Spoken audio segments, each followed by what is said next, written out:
Hi, welcome to Rum and Tings, where we drink rum and talk about things. I'm your host, Lana. And I'm Mr. X. Make sure to like and subscribe for more content. And today's topic, we'll be talking about marriage. So, Mr. X, what does marriage mean to you? Well, marriage is basically two people coming together, forming a union, or in so many words, a business agreement, where it's you coming with something, I come with something, and see if we can make something better. Well, what if you're coming in with nothing? It's like a business agreement. It sounds so contractual. Well, marriage is contractual, so that's why we go to court. But if one comes with nothing and the other person comes with everything, then you're already leading into shit. Honestly, because it doesn't even have to mean I'm coming with money. I'm coming with something that is useful to the other person. Okay, so you're saying that both persons have to be able to put together, whether that be resources or intellectual or some form of resources into this marriage. Yeah. Why would you join with somebody who has nothing? That basically causes you to lose. Well, what if you have the hopes that this person can develop or form something within the relationship or within that marriage? You can have the hopes, but you can't take hopes to the bank. I mean, some people work a lot off of hope. Oh yeah, I do too. But then that leads to a lot of situations we got now, where the high divorce rate, people crying and shit. Then the next person who deals after has to deal with that mess because of everything you did in the past. Well, that's a great segue into, do you think that you should do therapy before marriage? Uh, yeah. It doesn't have to be before, but it has to be when it's needed. Well, how do you know when you're needed therapy? Because the thing is, like, if you're living your life continuously and you don't think anything is wrong personally within yourself, so, like, how would you know that you need therapy? Well, easy way to put it is if you do something and it failed and it keeps on happening again, you get into a relationship, that shit fails. You get into another relationship, that should fail. The common between each relationship is you. Okay. So if your shit stink, then the next relationship gonna stink too. So before marriage, you would recommend therapy for everybody, or if you have had multiple failed relationships before this, are you saying that you should get therapy? Well, well, the first part of that, if you have multiple failed relationships, you should probably find out why each of them failed, because therapy may not solve the issue. It just may be something you're doing. Now you need therapy if there's a couple loose screws in the head where if the things you believe aren't correct, and you have a true desire for it to be like that, then yeah, you might need therapy. Okay. But there's a difference between wanting something like that and believing something should be like that. Okay, so what is a pre-requirement for you to get into marriage? Pre-requirement? Um, it's most of the same thing. The requirements to get into a relationship. Me personally, I don't like throwing that boyfriend girlfriend title at all. I don't like it at all. So it's just like if like when we came together and when I started dating you, you had to have some criteria or characteristics that lined up for somebody I would marry. It had to be seeing some of that in the dating to get the boyfriend girlfriend. Then during that phase, I'm finding out, is it really that, or I'm just meeting the show person. Okay, so basically for you, dating boyfriend and girlfriend is like a trial for marriage. Of course, that's what it's supposed to be. Anything besides that, we just fucking. But do you really think that that is a norm, though? Do you think a lot of people get into boyfriend and girlfriend relationships and think, like, the hopes is that for marriage? Or let me ask specifically, do you think that men lately get into boyfriend and girlfriend situations with the hopes of marriage? No. You get in a boyfriend girlfriend relationship because you require that for sex. But don't you think that's a little bit misleading though? Because you know, a lot of women, when we get into boyfriend and girlfriend relationship, I mean, this is with the hopes of getting married. I am giving you myself to certain capacity because I want marriage. I want a ring. That's why, you know, as soon as we move in, I'm like, sir, where's my ring? If that was true, if that's what women go through for each time, then why fuck the fuckboy? When you know he ain't shit.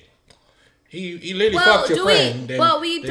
But that's not always the circumstance with every time we messes with the F-boy. It's not like it's so clear. It's like neon signs over his head. He has his tattooed on his head that he's an F-boy. Like, there could be well-kept F-boys.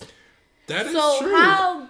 But that's just the thing. So if they're not easily spottable, like, ooh, yep, that's him right there, then how am I supposed to know? If you're giving me the pretense that, you know, you want a relationship with me, you want to be boyfriend and girlfriend, you want to live with me, this and that, then I am under the pretense that you love me or falling in love with me, and therefore the next steps to that in life is we get married. Well, okay, so easy way to put it, because first of all, most of the fuckboys the common girls go after, it's obvious. There's a damn haircut that literally screams fuckboy. Well, I think that's what the media likes to tell you. But I don't think women are exactly like, ooh. Then even then, a lot of times you will see it that you just had the idea of he's fun and attractive. I'm just going to fuck him for a little bit. Then what do you know? You caught feelings. That's what usually happens. Now, there's some that are strategic. If I wanted to be a fuckboy, I would be very strategic so I wouldn't get caught. I wasn't never a fuckboy, but I was what you consider it, possibly a man whore, something like that. In so many words. Okay, but see, that's just wait though. You gotta let it finish though. Okay. But obviously, now you see from previous experience, like, hey, if you're the easy way to put it, if you go out with somebody, then it does not work out because you kept on running to the same issue. Then the next person of that, which a lot of times you don't realize, it's a copy and paste minus one thing that they're damn near the same.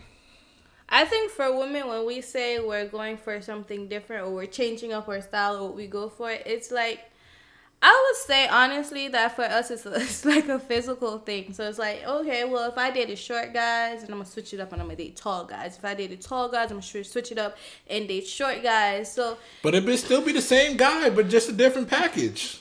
But see, it's like the new iPhone that comes up every year. Oh my God, it's a new iPhone. It's the same damn shit. But we didn't know that because it's packaged different. So because it looks nice, it's shiny. But it got a big dick. Because when the iPhone is promoted, you know, it's coming out. They don't say, well, it's the same exact thing as what you had before. They say, well, you know, it's faster and the camera's better and this and that, and this is why you need to upgrade to that one. So just like when you date a guy, he's telling you, well, I'm not gonna be like your ex, and this and that and this and that, and they tell you all these things. You're like, and you know, sometimes they sprinkle a little bit of truth in there, so you'd be like, oh, he's being honest, he must be open. But then when you go later down the road, you're like, wow, like, he definitely did not tell me the whole truth. So now it's just going off of like a half, maybe a quarter, 3/4, a third of the truth. Okay, yeah, that can happen on occasion, but some of it, now let's be honest, some of the half-truths and stuff you need is, hey, nothing's ever a question, so it's never questions. Oh, so what happened to your last visit? Oh, that bitch was cheating and stuff. No, let's say that was his response. Never question anything, ask more details into how that comes in, because something has to make more sense than they just give you the bottom line. If you ask in depth, other stuff comes out. Well, how many guys are very open and honest about, you know, their past? They'll say, oh, you know, we separated, amicable, or I cheated, this and that. But do they really go into detail about what happened and who's really at fault? Now, you have some guys who will be like, oh, she cheated, she did this, she did that, and it's never really, well, I played a part in this too. Because with every relationship that ends, like, not one person takes 100% of the blame. You don't need to take 100%, but okay, just like I heard now, this credit to the females who say it. If you spend all the time blaming the other person, then it's a red flag if they never highlight nothing they did wrong. Like, for example, oh, she kept on cheating on me. She kept on cheating. She could have put the dick down to save her life. But then it's like, okay, hey, if I'm telling you this, I should do some self-reflection. Hey, maybe I should tried harder in bed or give her something more often. Well, if there's no reflection in any of the history you say, then that's kind of a hint that, hey, it's not necessarily disregard the person just because they didn't tell you the whole thing. Because I'm not gonna tell you everything up front, but it's like, hey, you leave a note there. There's such thing as small flags. They wave down here that you can still proceed. If it's up here, then that's a different story. But that's just the thing. Like, in the beginning, do I really see the red flags when I just want to see the good in this person? Are you really going to see the red flags when you're looking for the good? What do you mean, a good time or a good man? No, just like you're looking at all the things that he's presenting to you, and he's presenting his good side, of course, right? He's presenting his good side, and you see this little thing pop up like, hi, but you're like, is it really that bad though? Like, can I work with that? Given that what he's telling me is the full truth, that's not so bad. But then you're going off of something that isn't the full truth. Or just not true at all. So then it's like, how am I supposed to know going in that this person wasn't who they say they were? Essentially, I got catfished. You can't say that, but the front can only last for so long. Well, yeah, but by the time the front starts to disintegrate, I'm already in it. Man needs to understand. Once once the woman's feelings is in it, it is so hard to be like cut, severed by. Like, you have so much hope for this. You put so much expectation, so much everything of your being into this relationship that it's so hard for you to just be like, nah. Like, some women can, don't get me wrong. Some women can be like, nah, this is not what I want. But for a lot of women, once their feelings and emotions get entangled in it, it's hard. And I feel like men do take advantage of that because they're like, well, I could just play this part up until her feelings get involved, and then I could just show my true self, and she won't go anywhere because her feelings are already entangled. That is true. A lot of times women do that after marriage, but it's one of the things relationships is called a game for a reason. It's called a game because no outcome can necessarily be, it may not be the same. You may get to the same endpoint, but the course of the ride varies. Now, when you play the game, when you play a difficult game, I'm a big game player, so I'm aware of that. Where, hey, you got to pay attention to details. You got to remember those details later. Like, when I do something to set you, you wait till the worst fucking moment to bring it up. I bring it up when I feel like in that moment I can't hold it anymore. Yeah. Always during the peak of excitement, we are having the time of our life, dancing in the club, then suddenly, so who's that texting you at 5 o'clock in the morning? Girl! In the middle of the peak of it, can you do it at the end? Can you at least wait till you got the nut, then ruin the night after? No, because because at that moment in time, I need to know for my peace and my sanity. Is like, okay, sir, you're having fun. I'm not. I want to have fun. For me to have fun, I need the answers. Be courteous. Be courteous to the guy. At least say it before he spend the money or at the end of the night. Don't say it just after you spend all that money. So let me ask you. So if I bring something up in the beginning, right? and let's say it takes a turn for the worse, or I confront you or whatever, are you therefore not going to spend any money, or are you going to cancel the date, be like, no, she ruined the night, I can't do this anymore, this and that? It's like, are you going to do that, or can we have a adult conversation and I ask you a question like, hey, what is this? And you say, well, this is such and such. Okay, cool. Yes, you said when it happened, preferably after you do whatever. So at least you had a good time. Even if you're going to sever a relationship, at least you had a good time. Then chuck the deuces after, or do it before you get into it.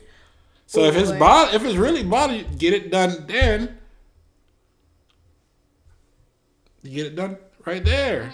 Or you can just simply and calmly explain to me what this instance is. And then we can figure it out from there. Like, it's not as okay, I get that you don't like confrontation. It's the timing. It's the time. It's not the conflict. It's the timing. You don't do it during the climax. But you do have to understand, though, you're having fun. I'm not, because something is in the back of my mind bothering me, right? I want to have just as much fun as you. So, therefore, you should be courteous and explain to me what this is, so that I can clear that out of my mind and have fun. Yes, we can do that. Just asking before or after. Guys have this pain. There's a couple we know, like, okay, hey, we can see what's going on. Just let us know beforehand. Do not hit the question like right in the middle of it. We dance like in the peak of it, having fun.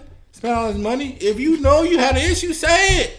Well, say I did it early. Say it before I show up. Send me the text in the middle of the night. Something before I show up. No. See, when it bothers me, we gotta talk about it.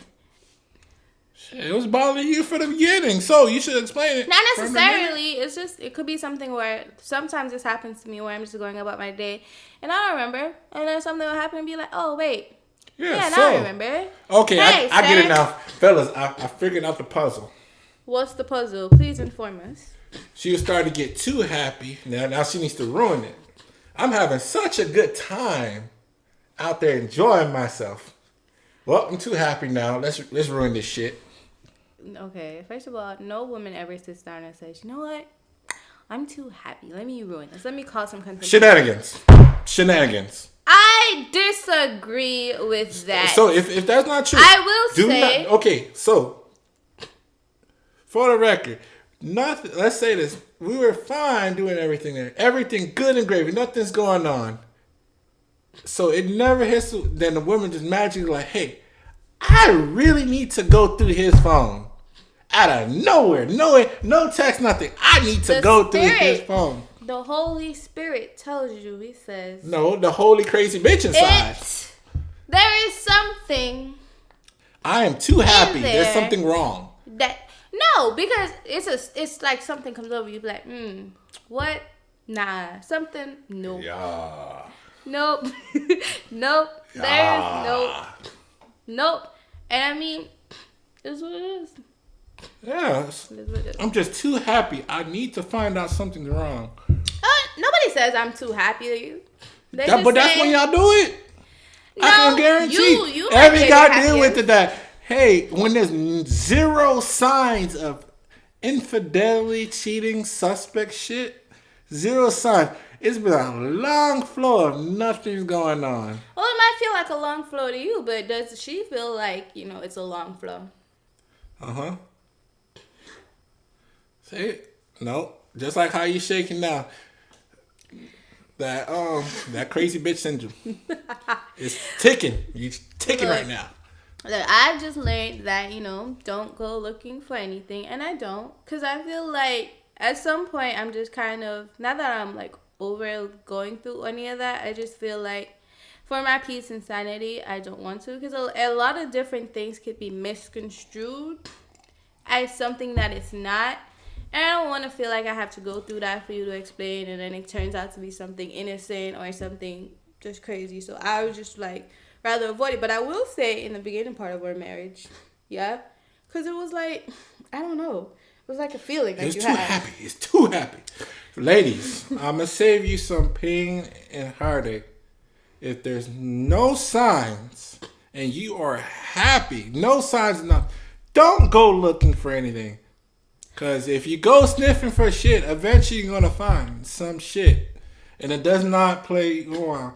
And if there is some shit there, it doesn't mean that the whole guy's a piece of shit. Oh, it just means a piece of a guy's a piece of shit? Well, a man has to go take a shit occasionally. On occasion. Nah, I feel like if you as a woman suspect that something is happening, I would say communicate that. Like that time where we had that issue in December, which your family or whatever, and I felt that you were being distant. Now I could have taken that as he's doing something, he's cheating, he's doing something, but instead of just confronting you or going through your phone or doing any crazy stuff, I just decided, to have a conversation, ask you, why are you being so distant? And we got to the root of the issue, and it wasn't anything crazy or big or major. It was something we could work through. So I wouldn't say just ignore those feelings, but I would say question those feelings, but in an open, communicative way. Like, talk to him and say, hey, I feel like you're being distant. So the BBC disease is control. If you don't know it, bitch be crazy disease. It's plaguing our community. It's going out there. It's everywhere. It's hard to contain. It's worse than COVID. It be going and going and going. And ironically, they tend to have that fight, but it's sometimes not that worth it. But no, because I do feel like men should communicate too. Like, I feel like a lot of the issues why women feel like men are cheating is because the men go through stuff, but they won't say nothing. But then their attitudes start to change. They be distant. They be this. And instead of just saying, hey, I'm going through something, we have to go and pry it out of you. And it's also like, why don't you communicate? It's in the term. I'm going through something. This is why I am the way that I am. Can you help me out with this? All right. It's all in the term. First, confirm me if I'm right. I'm a man, correct? Debatable.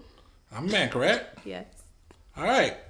Then what's that term to come up with? Man up. Ah! Yeah, I can't stand you for so many obvious reasons. It's there. It's in the terminology. We're trained to like, hey, yes, it's a problem, but you're supposed to go when it starts to become too much. Now, no woman wants a guy that sits there whining every time. Because if you spend all that time whining, then that means you got to split your time of whining with him. And who's really getting wet off of a guy who's whining? It's not about whining. It's just saying, hey, babe, I had a hard day at work today. Okay. I just want a beer. So, just let me sit on this couch and drink this beer and watch or play this game. Cool. Okay, don't listen to that double standard. All right, so here's the question. Oh my gosh, what? How many complaints can a guy give in a time frame? What do you mean, how many complaints? Of whining of different problems before it's just like, hey, he's bitch made. If he whines about every single thing in his life. Yeah, no, like how every many single times? detail. Yes, because there's a quantity of how much whining he do, no matter what the reason is. How much whining he does in the time frame. I mean, before he seems kind of bitch made. I think that number varies from woman to woman. So what's your number? I don't know. Uh-huh. I don't know. Yeah, after 4, the 5th time, like, come on, nigga. In a day? Or you mean like over a period of a week? Okay, how many times can you do it in a week? I would say, if you got a problem with something, tell me you got a problem with something. Oh, yeah, you got a problem, but how much whining can you do? But just because you vocalize that you have a problem with something doesn't mean that you're whining. Whining is like you just keep you keep on talking about the same issue. Guys tend to have the same issues. We're simple. Okay. No, whining to me is when you're like, oh my gosh, this is great. Oh my gosh, this is great. Just over and over and over again. It's like, okay, cool, chill, we get it, it's great. But if you vocalize your issue like, hey, I got a problem and this is great. Okay, cool. We can change it. We can fix that. But if you keep going over and over, that's what I consider whining. Is your keep over and over and over. It's kind of like, okay, chill, stop. Time out. So long as it's not the same thing repeatedly, then it's not considered whining for you. Granted that something has changed or is planning on changing, as far as like saying, hey, you say, I don't like that, this is gray. And you're like, I'm like, okay, cool. You don't like this gray, let's change the color. But if you don't change the color, but you're still whining about it every single day, then yes, I'm going to have a problem. Okay, I'll give you that because I hate it. It infuriates me when somebody keeps on complaining about the same thing and refuse to do nothing about it. I mean, I think they do something about it. No, Is it no. the best thing that they're doing about it? I would say no. It's probably repeating the same thing over and over again, but in a different way. So in their mind, they're like, I'm changing something. But no. If you hate your job, you come like, I hate this job. I hate this job. And you've been doing this for like 3 years now? Come on now. That's too much. If a person keep on cheating on you, then go back, do it again. Then again. And again. And again. In a 6-month span. You space it up in a couple years. That's okay. But again, in 6 months? Come on now.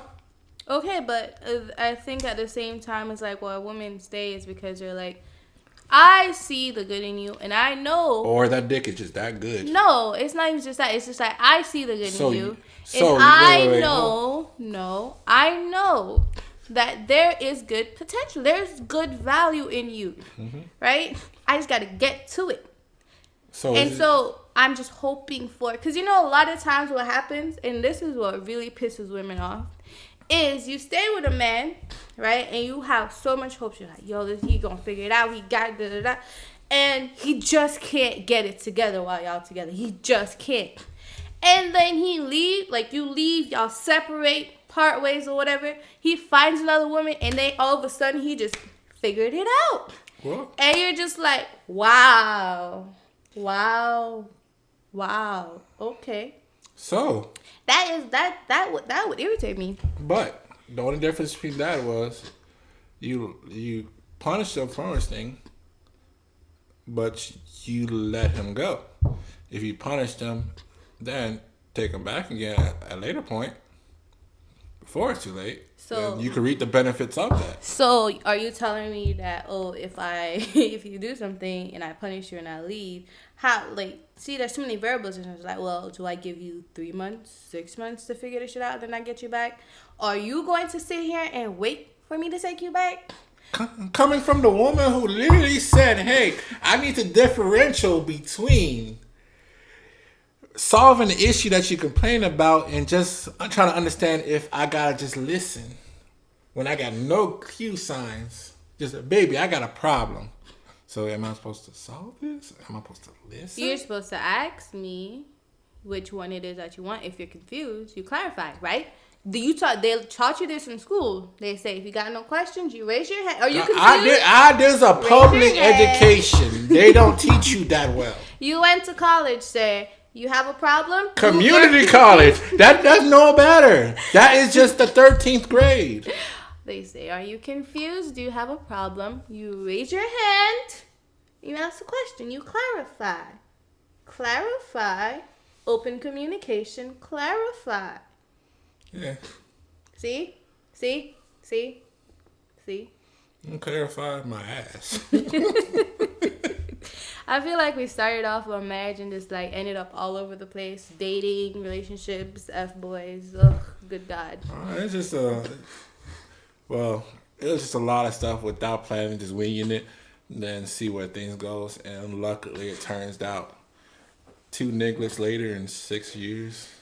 Well, that's really what you get. We start off on something and we just kind of run off crazy. But hopefully, next time we might be able to stick on a topic better. Oh, I thought you were And talking about next time or next marriage. Like, bitch, you out. the next episode should be continuation of, marriage, different topics that come up, different issues that people might have. And yeah, I hope you tune in next time while we rant on some more about issues in marriage. Don't forget to like and subscribe and enjoy a good Appleton rum for my niggas. Have a good day.